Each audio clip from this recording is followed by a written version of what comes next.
Hello ladies and gentlemen, and welcome to Steve Jackson and Ian Livingstone's The Warlock of Firetop Mountain, which, as far as I understand it, is a game that is based on the old fighting fantasy choose-your-own-adventure books that I used to read when I was very, very young. Now, I believe The Warlock of Firetop Mountain was the very first fighting fantasy adventure choose-your-own-adventure game from that series, which spawned tens upon tens of books, and I've read several of them. However, I did not actually read Warlock of Firetop Mountain. As far as I understand it, it's the book reimagined into like a turn-based RPG. It looked very interesting. I picked it up as part of the Nemesis Bundle 5 on Fanatical last week. And there you go, Time of Fantasy, you can see, there you go, first publications. Ooh, this is kind of interesting. Which ones have I actually read? Citadel of Chaos, Forest of Doom, yes. City of Thieves, yes. Death Trap Dungeon is classic, yes. Islands of the Lizard King, yes. House of Hell, I believe so. Appointment with Fear, Rebel Planet, yes, definitely. And Sword of the Samurai is literally on my shelf right now. I can. Robot Commando, yes. Creature of Havoc, I think, as well. This is basically what my school library had when I was a kid. Then I think these ones, later on ones I never really saw. Jesus, they kept making. Wow. Okay, these are no longer books. Fair enough. These are just games now. Right. Anyway, new game. Story. Yes, absolutely. Greetings, player. Welcome to the world of Titan. In particular, the most notorious of all lands, Alanzia. I am Oriana, Keeper of Souls, your guide and game master of sorts. Many adventurers have entered Firetop Mountain over the last 30 or so years. Voracious readers have wandered the many passages, battling the monsters of within, negotiating the many traps, only then to take on the might of Zagor the Warlock, or Zagor the Warlock. With skill, stamina and luck, they have chosen the many paths and rolled their fate. Many of these brave young adventurers have perished in the darkness, and their souls even now lie unclaimed. You appear to be the next brave soul to take on the mountain and all it contains. To do this, you will need to choose an Alanzian hero to take into the mountain. Don't get too comfortable with your choice, however, as the ways are treacherous and it is doubtful that you will survive. Only by bringing me the souls of the fallen may you be blessed with new heroes over time, with each with their own quests within Zagor's domain. Okay, this stuff definitely didn't exist, of course, in the book. So who is our hero to start off with? Hello. We have Lunica Ekadi. Ooh. Next Intrepid Explorers, Epic Adventurers. Kickstarter Heroes. The Goblin Scourge Heroes. Okay, let's go back. Whee! Alanzian Heroes. So we have Lunica Ekadi, Dekion Strom, Alexandra of Blacksand, which I'm immediately going to pick. Those aren't actually, and Aran Godspeed. I'm gonna take on. Let's start left to right. Lunica Ekadi. Lunica is a keen explorer, especially of the bustling cities that she had previously thought were only legend. Every new person, place, or object she encounters is thoroughly questioned, explored, or examined before she rushes on to the next exciting discovery. Her endless enthusiasm can be tiring for her adventuring companions who take their civilized surroundings for granted. She tends to keep a memento from each new location she visits, keeping them in her pack and hanging them from her armor. So stamina 17. Stamina is your health. Skill is your chance to hit. And luck is your luck, surprisingly enough. Keen eye. Notice things that will normally be unseen or ignored. And has great speed. The only things you had on the book were stamina, skill, or luck, which you had to roll for. This doesn't seem to be... Yeah, this definitely was not a thing. Well, interesting. Okay, anyway. Keen eye and dexterous, has great speed, agility, precision. The attacks are a single strike directly at the front, a single strike to the left, a left slash with her dagger, and a poison strike. Lunica has found poison to be a particularly effective way to wear down her foes over time. Targets hit by the attack take an additional +1 damage over the next 3 rounds. Cool. Interesting. Let's start with you then. Confirmed character? Take Lunica Ekadi into the mountain? Yes. You have chosen Lunica Ekadi, a wise choice for your first game, player. Before entering the mountain, I want you to visit the one-armed swordsmaster of Anvil, Lin Wen Tsai. He will teach you the basics of combat, which you will need to know if your hero is to survive Zagor's domain. I like Zagor more. During your adventures, you will encounter many different foes, magical and monstrous, brigand and beast. There will be an assortment of creatures lurking within Firetop Mountain, eager to bring your adventure to a premature end. Let us learn to walk before we start running, shall we? Lin Wensai wants you to fight some Quintains, which will allow you to experience how combat functions. Let's fight the Quintains. A Quintain, is it? Looks like a dummy to me. During combat, you can choose to move or attack by selecting a space. Click move to transfer to Quintain. Is a Quintain actually a thing? I need a... I like the fencing. Move. Oh, cool. Oh! After you select your action, both you and your opponent will play out their moves simultaneously. Move to the side to avoid the Quintain's attack. Sometimes it is better to attack where the enemy is likely to move off instead of where you currently are. Attack the space in front of the Quintain. Oh, that's kind of cool. So how do you do that? Click attack. Aha! If both you and a foe try to attack each other, you will clash. It is then a test to who has the greatest skill, with the loser taking damage. Attack the Quintain and clash. Quintain has 2 skill and 5 stamina. Really? Clashing! Okay, you roll 2 dice, add your skill, and whoever wins, wins. Cool. Your enemies will move and block attack in predictable patterns. Pay attention to when they shake to indicate that they'll attack you next round. Use your movement and attacks to defeat the Quintain. I'm going to move back here. Okay. I'm going to move... I'm going to actually... Can I do my attack? Okay, my diagonal attack. You're going to move forward, aren't you? So I'm going to say attack. Aha. I'm going to say attack. I'm going to move this way. I'm going to attack you here. Ah. You're attacking next turn, so we're moving. You are... I'm moving this way. You're attacking, so I'm going to attack you first. There you go. You are triumphant. Nice. Oh dear, we're fighting multiple enemies now.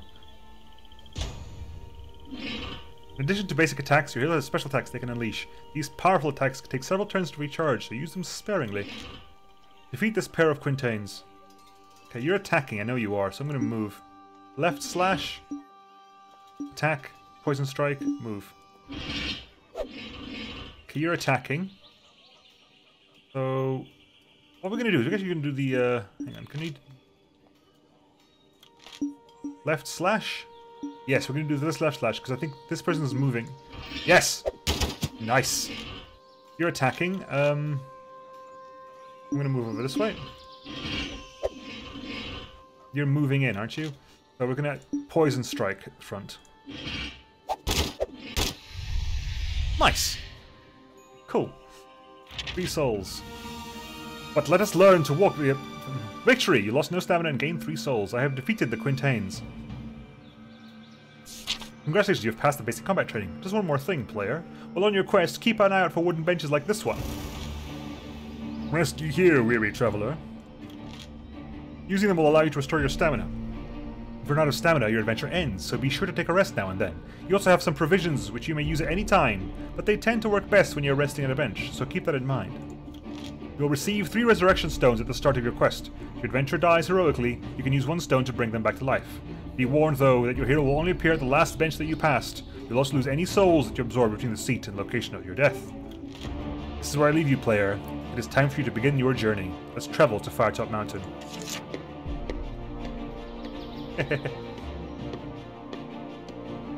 In we go. You rest at the base of Firetop Mountain from your 2-day hike. Strange red vegetation spreads across its peak like a blood red stain. This journey has taken you further away from the fishing village of Akkad. But your lust for magic, history and art has led you to Zagor's lair. Research and rumors have brought you here. Due to the promise of unique magical treasures, you mainly seek the Amulet of Ashra, a powerful artifact that offers protection and good fortune to those who keep the memory of the old gods. The amulet was prized by one known as Cosbin Minamin. a master of fire elementals who want to use the magical rubies set into the jewelry for some evil arcane acts. You have tracked him to the mountain, where he is now in service of the evil Warlock. Although warned by Anvil's villagers, you fear not the threats of the Warlock creatures and traps. As you confidently approach the cave entrance, you level your spear, ready for any encounter. Your adventure starts here. Ooh. Peer into the gloom. Hang on, so this is our inventory. We have a spear, a dagger, 5 provisions, a lantern, a backpack, some rope. Our quest is to obtain the Amulet of Ashra. Cool. You stand in a dark, slimy cave entrance. This is settings. Yeah, this is settings. Okay. Any exit? No. Exit. Escape. There we go. You see dark, slimy walls with pools of water on the stone floor in front of you. The air is cold and dank. Hearing faint scurrying to the east, you light your lantern.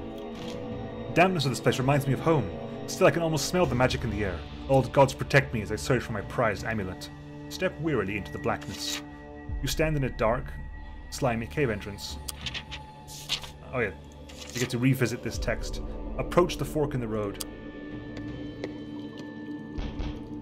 This is awesome! After a few yards, you're at a junction. There's the orcs over here, or it's turned east. Let us avoid fighting for now. We shall turn east. The sound of scurrying continues ahead of you, as well as the sound of heavy footsteps. The last thing I want to do is run into a troop of orcs this early on. A few yards ahead, at the limit of the light cast by your lantern, you catch the sight of a cleft in the tunnel wall. Duck inside the cleft to hide.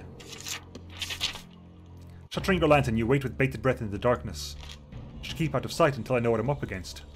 You listen intently as the footsteps come closer and then pass by your hiding place without the owners of those footsteps ever knowing you are there. Your keen eye spies a few smaller rocks tumbling down from one of the granite walls as you wait in the dim cleft. Jump out and surprise what lurks in the corridor? Leave your hiding place and continue east? Or stay hidden from the danger a little longer? Let us stay hidden a little longer. As you wait in the darkness, listening to the receding footsteps, your keen eye spies small petals tumbling around on a cracking rock. You shutter your lantern and raise your weapon in anticipation. As the head of a hideous rock grub with powerful mandibles pokes out of the crevice, you swiftly decapitate it. The grub dispatched, it is safe to move out of the crevice. Wiping your blade clean in the rock grub's sticky dark blood, you decide to leave your hiding place before its mate, or something even worse, turns up. Head down the east passageway.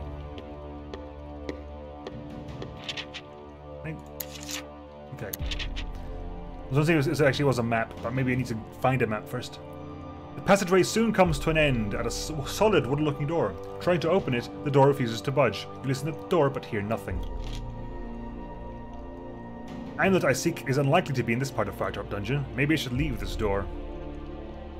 Oh.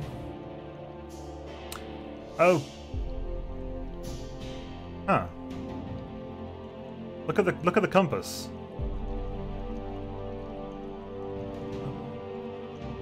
Interesting. So that one is pointing me through the door. That's pointing me back the way I came, and that's not pointing. But we'll try to charge the door down, which seems to have worked.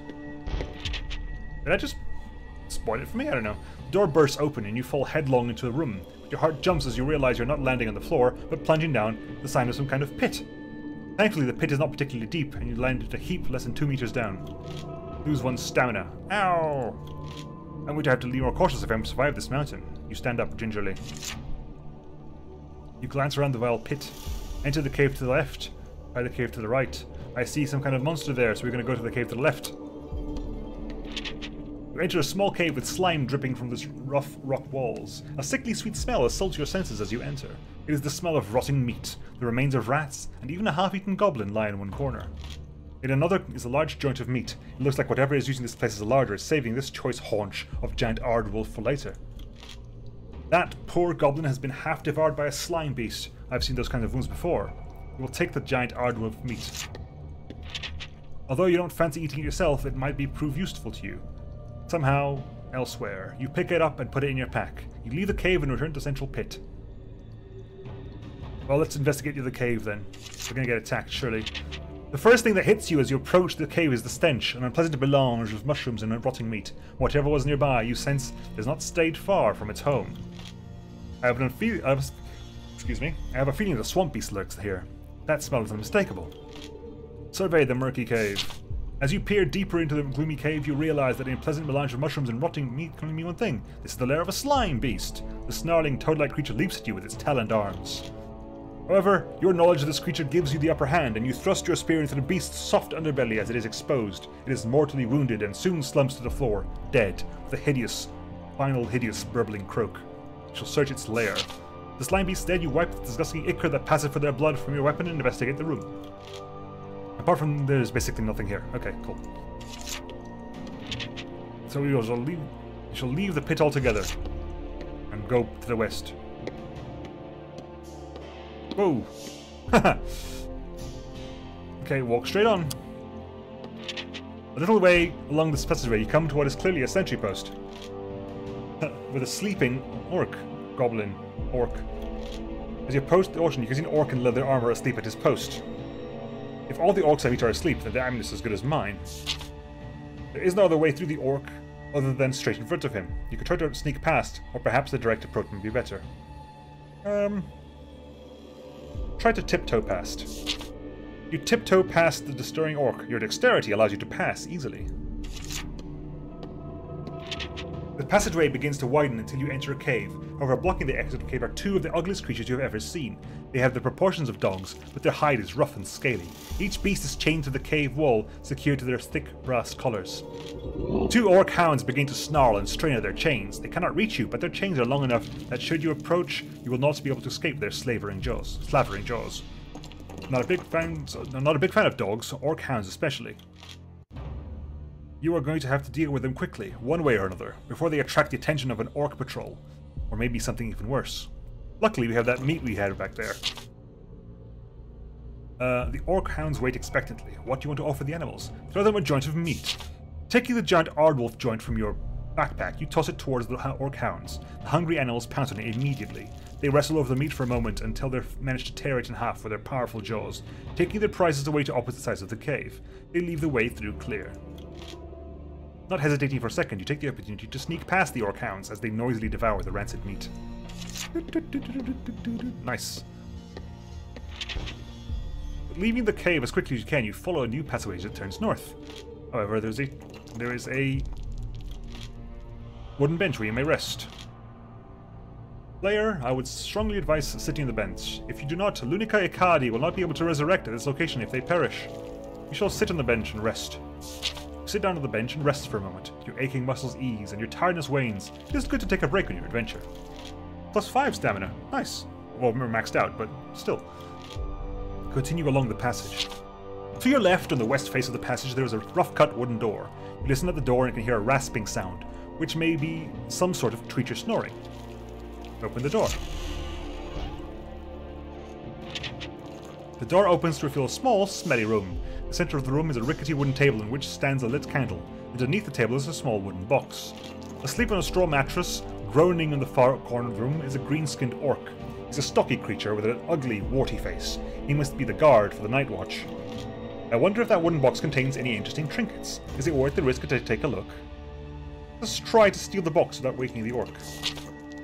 Aha, here we go. You carefully you begin to creep into the sleeping orc's room.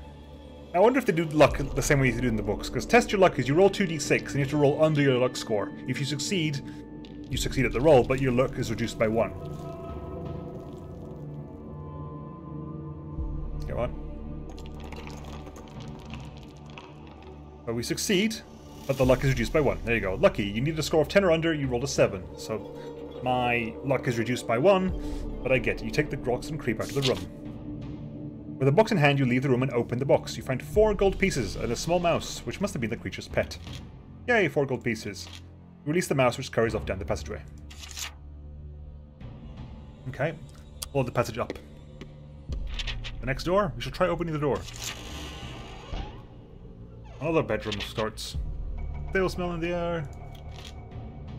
In the center of the room, there's a makeshift wooden table on which is standing a lit candle. Under the table is a small box, and using your keen eye, you can see that it moves every so often. In the far corner of the room is a straw mattress. Thrust your weapon into the box. Cautiously you open the box and quickly thrust your weapon within. There's an angry hiss which you quickly silenced. Looking more closely you discover you have skewered some angry snakes which were trapped inside. There appear to be nothing else inside the box. It must have been a practical joke made by one of the orcs.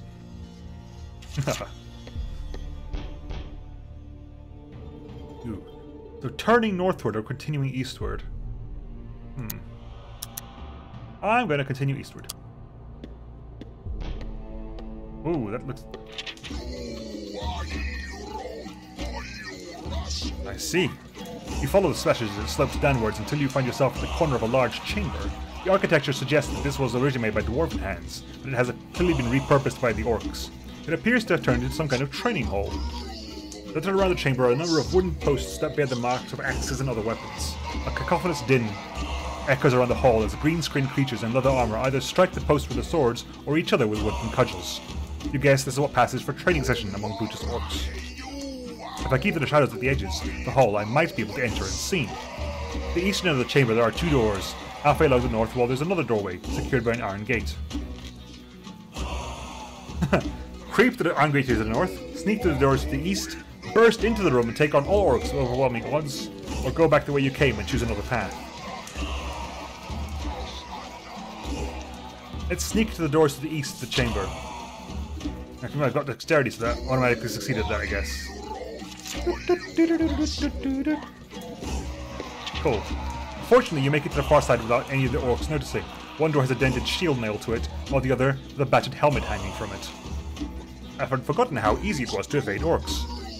Open the door with a helmet hanging from it. You find yourself in a cramped room full of battered helmets, rusting hauberks, and suits of leather armor. The contents of the armor is inferior compared to what you are wearing, but it strikes you that if you wear a few choice items on top of your own gear, you might be able to pass yourself off as an orc. Let's disguise ourselves. You take an orc helm and assorted pieces of armor, attempting to hide your own features. You gag as you do so, the stench is almost unbearable. However, it might just fool the orcs. Unfortunately, the armor is rather cumbersome, making it a bit more clumsy. -1 skill. No! You plan your next move. My inventory now has resurrection stones, spears, provisions, lanterns, backpack, rope, orc disguise. Open the door with a battered shield. You find yourself inside a moderately sized chamber that is immediately hit by a wall of heat. On the far side of the chamber is a crude forge, its goals glowing hot. In front of it, a heavy-set orc is hammering out the dents in a damaged breastplate over an anvil. Nearby are two goblin assistants. One of them is eagerly watching its master repairing the armor, while the other is cowering in fear in the corner. Evidently, this miserable creature has been recently punished.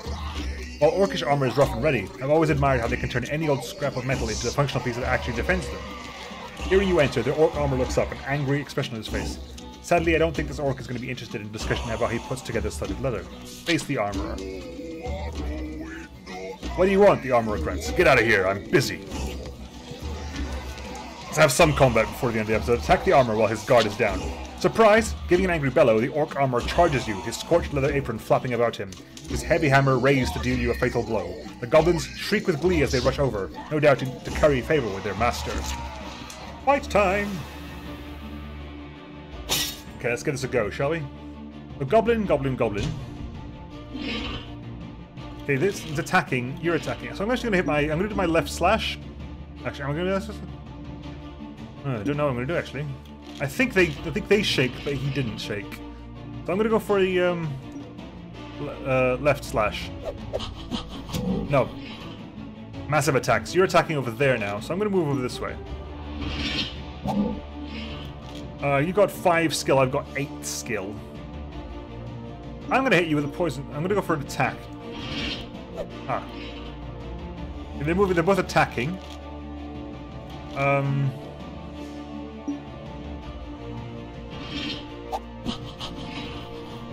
Ah.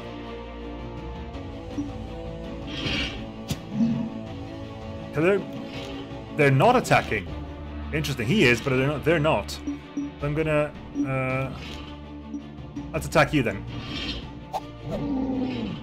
Okay, they're attacking, so I can left slash you now. Ooh.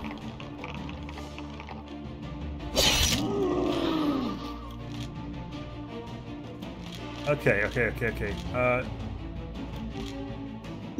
Move. Ow. Attacking you. Attacking you. I can't left slash you either, so moving here. Moving this way. Ow. Attack you. Okay. Not to deal with you. Gotcha. Move over here. Yeah, his hits are big. Gotta watch out for that. Left slash. Yes, cool. I'm triumphant. I lost 8 stamina, but I gained 6 souls. Battle done, you quickly search the armorer's room and find an orc's loot. It's at a small chest. You scoop up the coins and stash it in your pack. 12 gold pieces. Cool, let me leave the armory. We can investigate the training. What have we actually got at the moment? 19 gold. Can we use some provisions, but that was an interesting fight. Investigate the gateway to the north. The orcs are so engrossed in what they're doing and making so much noise while they're doing it, they did not notice you as you make for the way to the iron gate, open it, and enter the small room beyond. At its center stand what looks like scarecrows made of battered armor, their supporting poles sunk in a strange arrangement of cogs and gears. As the gate swings up behind you, the training quintains shudder as they activate, although whether powered by magic or the curious wooden mechanism you do not know. Because we're fighting these guys, which we have done before. Interesting.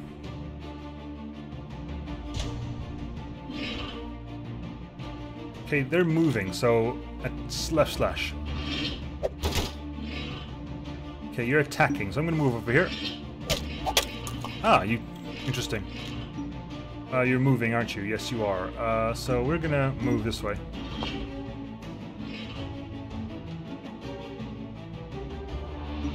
Attack! I'm going to clash. It's a 9 skill, really? Draw. Interesting.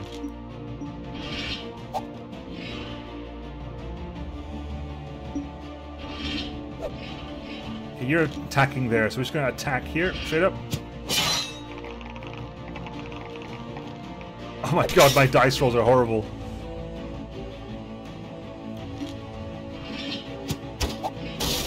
God. Apparently you have 2 souls. We're gonna move this way. Okay. You're moving. I can't left slash you yet, so I'm just gonna go here. You're attacking there. I'm gonna move this way. Yeah. You're moving, so I'm gonna attack the square. Good. You're attacking over there. I'm gonna move over here. You're gonna... There you go. Moving into that. Finish you off. Good. Triumphant. Victor the Quintains. The Quintains inevitably grind to halt, your blows having irreparably ruined the wooden workings. Examining the lower debris, your keen eye spots something else glinting in the midst of the rubble. Gold pieces.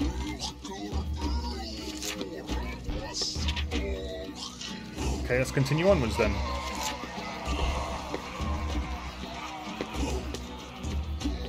Wow, okay. You arrive at the end of the passage at a 3-way junction. But there's no way of going back to go back to rest. So we shall follow it west. Listen to the door and hear angry shouting coming from within. Open the door and investigate. We're still dressed as an orc, so... Open the large... Are we still dressed as an orc? Yeah, we're still dressed as an orc. Open the door to a large room, and a large chair behind a solid-looking table suggests someone or someone of rank uses this room. Ah. Come upon a goblin torturing a goblin, I think. Or beating a goblin. A strange-looking orc with a warty face standing over a smaller orc with a whip in his hand. He has been beating his servant, who is whimpering beneath him. Nothing annoys me more than someone abusing their power. Spring at the orc, I hope his servant will aid you. Ooh. I doubt it. But we're going to try it regardless. You spring at the orc. His servant rises to his feet. Yeah, achievement locked, thanks for nothing. Try to seek the orc's servant. We will escape through the nearest door. See ya! You tried to help. That's like a big room over there. We're going to continue eastwards, just because I want to find myself a... Here are strange mutterings of pots and pans, several of them. Sure, why not? Some kind of kitchen, no doubt. You open the door into a large room, which must be the orcs' dining room. You sit around the large table of 5 orcs busily drinking and dribbling their bowls of rat gizzard soup. All are involved in a rowdy argument as to who will get to chew the rat bones left in the cauldron soup if they did not see you enter. Use the disguise to walk past them. Cautiously, you step into the dining room. The orcs are all busy guzzling their vile soup, so hopefully it should be no problem to walk past them. Test your luck. Roll less than a 9. Good. You make for a convincing orc.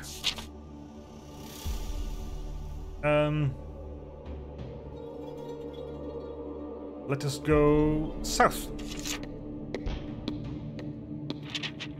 The pantry. Leather case. Leather case. What has the trinket? Case opens and you find a magnificent bow and 1 silver arrow. An inscription on the case says, "The giver of sleep to those who never can." Ooh. Will you take the silver bow? Yes, I will. Definitely. You put the bow, arrow, and case in your pack and leave the storeroom. +1 luck. Nothing else of interest, you decide to leave. North? The door opens into a chilly larder. Most of the food being stored here is clearly for a more than human palate.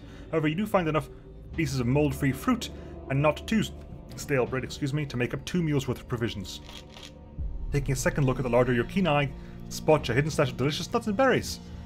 Obviously the orcs had no interest in these, but for you they make up another meal of provisions.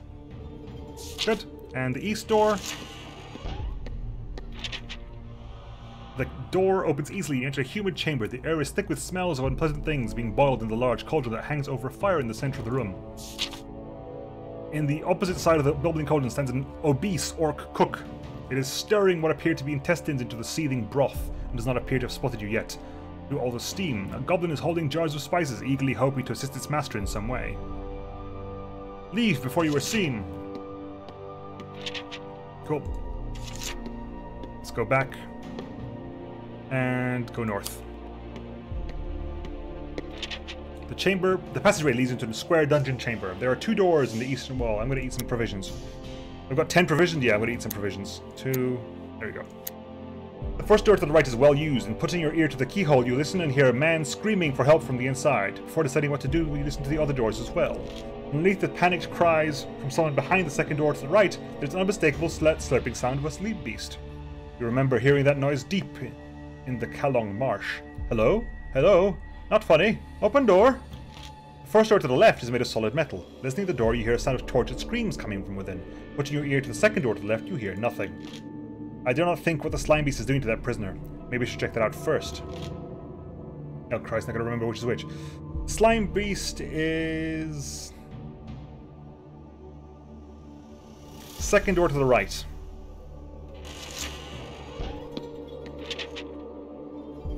As you approach the door, the banging gets louder and the bolt starts to shake.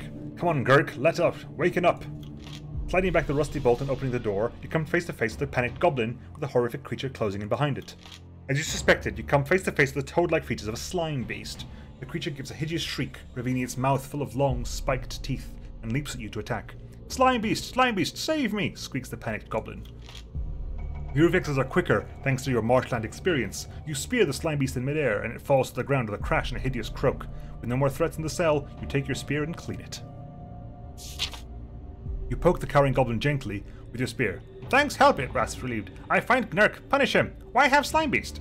The cowardly creature runs off before you can get a word in, leaving you alone in the slime beast's cell. Initially, it looks as though there's nothing of value in the slime beast's cell. However, upon a second glance, you notice a blue candle sitting in the muck. You shall take the blue candle.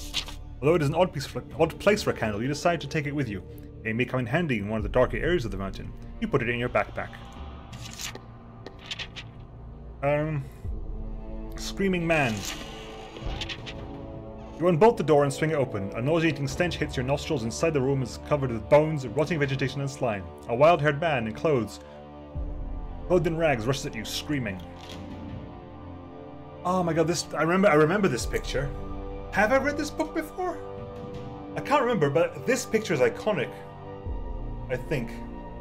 Or there are other pictures that remind me of it in other books maybe, but I remember this picture from somewhere. Yeah. Oh my god, it actually shows you the original art as well, because in the books they're not coloured. That's kind of awesome. Cool. His beard is long and grey, and he is waving an old wooden chair leg. Is he simply insane as he appears, or has there been some kind of trap? Try to shout at him and calm him down. You start to shout, "You are free!" at a superior voice, but are swiftly cut off by a table leg to the face. -2 stamina. You must fight the prisoner. Oh, I'm in disguise. Derp. Oh well, you're dead man. Sorry, buddy. You're moving, aren't you? So I'm gonna move over here as well. You're attacking? You have 4 skill. We can clash for this, I think. Or not, apparently. Again, you've got 4 skill. Thank you. I feel bad, but I defeated the prisoner.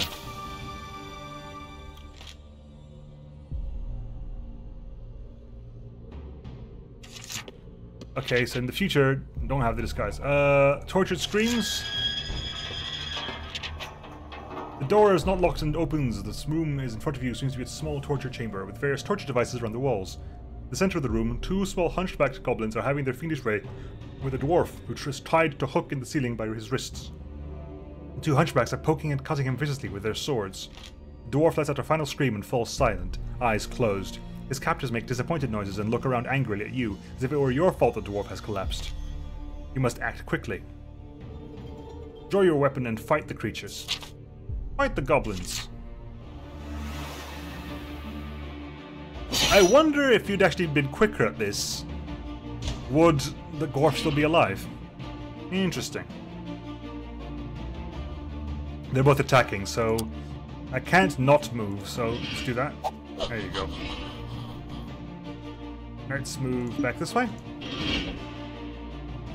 They're also moving, huh? I'm gonna move, I'm gonna attack here. Oh, come on.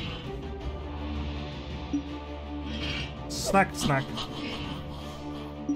Attack! There you go.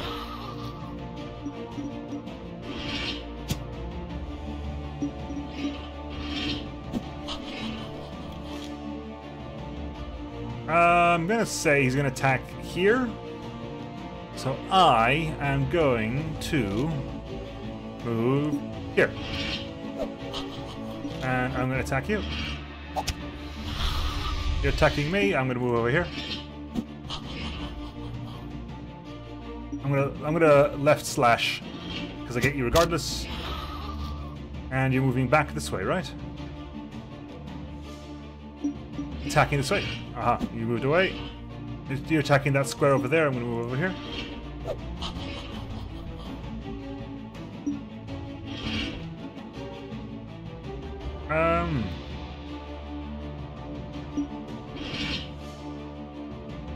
Can I actually poison strike you? No, you can try. Are you trying to move? No. Nice. I need to triple guess this stuff. Goblins defeated. So you cut down the dwarf. With his last strength, he opens his eyes, looks down at you, then looks downward. His eyes close again, and this time he breathes his last. You gently rest the dead dwarf on the floor. Your keen eye notices something amiss with the heel in the dwarf's boot. You decide to search the dwarf's boots. There seems to be nothing inside them, but you hear one of them seems to be rattling. You take a closer look and inspect the heel, and find that it comes off. Out comes a small, smooth stone. A dwarven rune stone. Search the goblins. Take the cheese. And leave the room. And then the last door to the left. Orc weapons store. With a nice big shield. With an... However, you do not use a shield, it is worthless to you. Okay. You poke around the room. The weapons are blunted and worthless, the helmets are battered and rusty. You decide to inspect the breastplates on the shelves to see if there's anything worthwhile there. Nothing of value. I'm assuming that the knight guy will use the shield a little bit. Leave the chamber. Move forward. Make your way towards the bridge. As you make your way towards the bridge, you pass a small creature which appears even uglier than the orcs you have encountered. The goblin stood smartly, as smartly as a goblin can as you pass by, and returns to picking its boils. Leave the orc barracks in disguise, Zagor's finest. As you cross the bridge, you pass out of sight of the sentry post. Having had enough of looking and smelling like an orc, you discard your disguise. Please, please, please give me a chair. Okay, we have 2 levers here, right? On the wall to your right are 2 levers, and it seems likely these levers are the portcullis. Using your keen eye, you notice the left lever looks misshapen compared to the right lever. You shall pull the right lever. You hear a deep, rumbling noise, and the ground begins to shudder. Slowly and noisily, the portcullis rises into the ceiling. With hesitation, you walk towards the junction, listening carefully. Hello.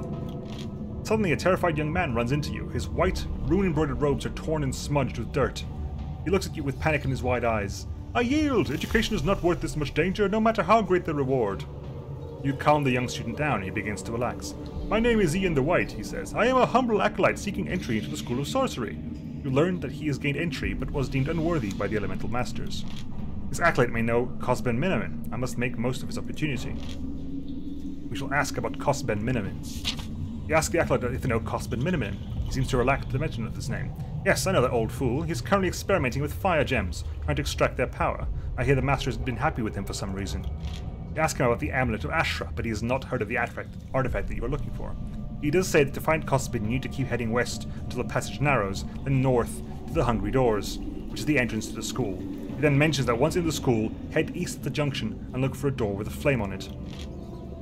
The young man points down the passageway before pushing past you and running off. You try to catch up with him, asking for more information, but he darts under the portcullis you entered earlier. There's no point chasing him back through there. You should continue westwards. Okay. I want... Passage begins to widen with the junction. While the north path looks inviting, I'm going to keep heading west to follow the acolyte's instructions. You stop. You cautiously continue down the rocky corridor and stop in front of an open portcullis entrance built into the stone. The sound of clinking chains and monstrous growls can be heard. The corridor continues on to the west. Maybe I could deviate from my western path. No, let's keep going west.